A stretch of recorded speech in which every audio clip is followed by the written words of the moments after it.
শীতলা অর্থে শৈত্যপ্রবাহী শান্ত স্বভাবা প্রশান্তি প্রদায়িনী মা জগজ্জননী। তার তিলেক মাত্র অনুপস্থিতিতে স্থাবর জঙ্গমাদি প্রাণহীন বিশুষ্ক সব ধুধু মরুভূমি। তাই তার কোটি কোটি অম্বুৎকণা গঠিত স্নিগ্ধ মাধুর্যমণ্ডিত বাতাবরণ আমাদের কাছে বয়ে আনে চিরকাঙ্ক্ষিত শান্তি এবং প্রশান্তির সুখ স্বাচ্ছন্দ্য। তার শুভ নাম উচ্চারণের সঙ্গে সঙ্গেই আমাদের তনু মন প্রাণ শীতল হয়ে যাওয়া উচিত, জীবন জুড়িয়ে যাওয়ার কথা। কিন্তু দুর্ভাগ্য এমনই হয় যে শীতলার মাহাত্ম্যের নামে এক শ্রেণীর কোপন স্বভাব অল্পবিদ্যা ভয়ঙ্করী পণ্ডিতজন বিরচিত পাঁচালীর প্রচলনে এবং কিছু হাড় হাবাতে পেশাদারী লোকগীতিকারের সুরেলায় সংকীর্তনের ছলে দেবীর এমন নিষ্ঠুর চরিত্র তুলে ধরা হয়েছে যা শুনলে আঁতকে ওঠারই কথা।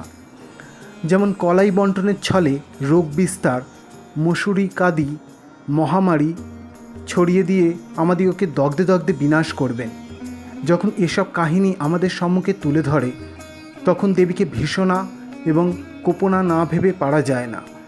কিন্তু দেবী শীতলা কি সত্যিই তাই?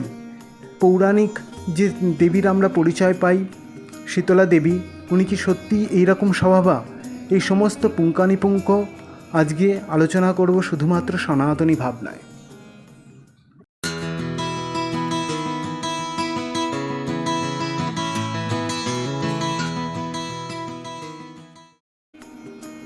পণ্ডিতেরা মনে করেন শীতলা মূলত বেদোক্ত অপি পৌরাণিক দেবতার সংস্করণ। বৌদ্ধদের হারিতি দেবীর সঙ্গেও দেবী শীতলার ভাবৈক্য রয়েছে বলে অনেকের সুদৃঢ় অভিমত। অপ অর্থে জল। বেদে জলকে বলা হয়েছে মা, তিনি মায়ের ন্যায় বাঞ্ছিতা। জল আমাদের সুখের আধার, তার জন্য জলকেই বলা হয়েছে অমৃত। জলই ঔষধ, জলই রোগ শান্তির কারণ, সকল ব্যাধির ঔষধ জল। জলের বহুবিধ গুণ এবং রোগ নিরাময়ী ও প্রাণদায়িনী শক্তি সম্বন্ধে বৈদিক ঋষিরা ছিলেন সম্পূর্ণ সচেতন। তাই তারা জলকে জননীর ন্যায় হিতকারিণী, অমৃতের ন্যায় সুখপ্রদ, ঔষধীর ন্যায় ব্যাধি বিনাশক বলে স্তুতি করেছেন। জলের এইসব প্রশংসা নাকি তারা শুনেছেন সোমের নিকট। দেবতারাও জলের গুণকীর্তন করেন। এখন আমাদের দেখার বিষয় এই অপ দেবতার সঙ্গে শীতলার সাদৃশ্য কোথায়। শীতলার ধ্যানমন্ত্রেই এর সদুত্তর নিহিত আছে। ধ্যানমন্ত্রে বলা হচ্ছে, শ্বেতাঙ্গিং রাসভস্ত্যাং করযুগ বিল্ল সম্মার্জনী পূর্ণ কুম্ভাম মার্জন্যা পূর্ণ কুম্ভাত অমৃতময় জলং তাপশান্তই ক্ষিপন্তিম দিগবস্ত্রাং মূর্ধিশূর্পাং কনকমণি গণৈর্ভূষিতাঙ্গিং ত্রিনেত্রাম বিস্ফোটাদুগ্র তাপ প্রশমনকারিং শীতলাং তাং ভজামি।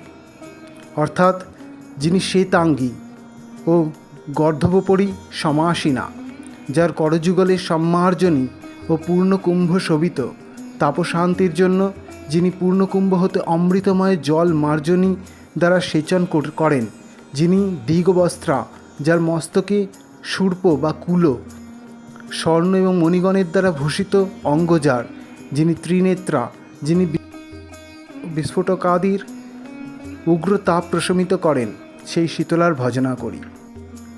দেবীর করে পূর্ণ জলকুম্ভ শোভিত। ওই কুম্ভ থেকে সম্মার্জনীর বা ঝাঁটার সাহায্যে অমৃতময় জলসিঞ্চনপূর্বক তিনি বিস্ফোটকাদি ব্যাধির উগ্রতাপ প্রশমন করেন। ওই জলকুম্ভটি বৈদিক অপ দেবতার ইঙ্গিত নির্দেশ করে। শীতলা জল নির্দেশক দেবতা। তার অমৃতোপম জলধারার রোগ বিনাশিনী শক্তি বিদ্যমান। স্কন্দপুরাণের মতে শীতলা জড়দগ্ধ পুতিগন্ধগত এবং প্রনষ্ট চক্ষু নরের জীবনৌষধি। শীতলাকে স্মরণমাত্র গলগণ্ডা আদি রোগও প্রশমিত হয়। শুধু তাই নয়, যে কোনো দুরারোগ্য ব্যাধিতে শীতলাই প্রতিষেধী।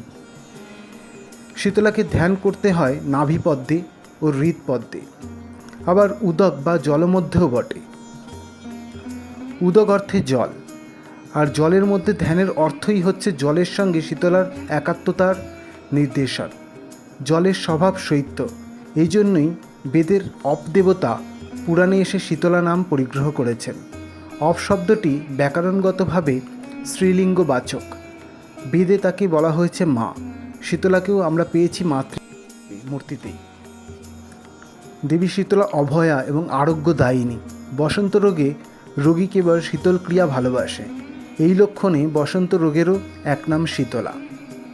এই জন্য শুধু শীতলা এই নামটুকু শুনলেই আমরা আঁতকে উঠি, কারণ কিছু অনৈতিক প্রচারের জন্য, নানা রকম উগ্র প্রচলনের জন্য বা প্রচারের জন্য দেবীর নিষ্ঠুর চরিত্র আমাদের কাছে ভেসে আসে। তাই শীতলা নামটুকু শুনলেই আমরা আঁতকে উঠি। তাই আমরা যে তার প্রতি ভক্তি বা নতি স্বীকার করি তা ভয় মিশ্রিত, কিন্তু এটা একদমই হওয়া উচিত নয়। দেবী শীতলা সবসময় আরোগ্যদায়িনী দেবী, জগজ্জননী।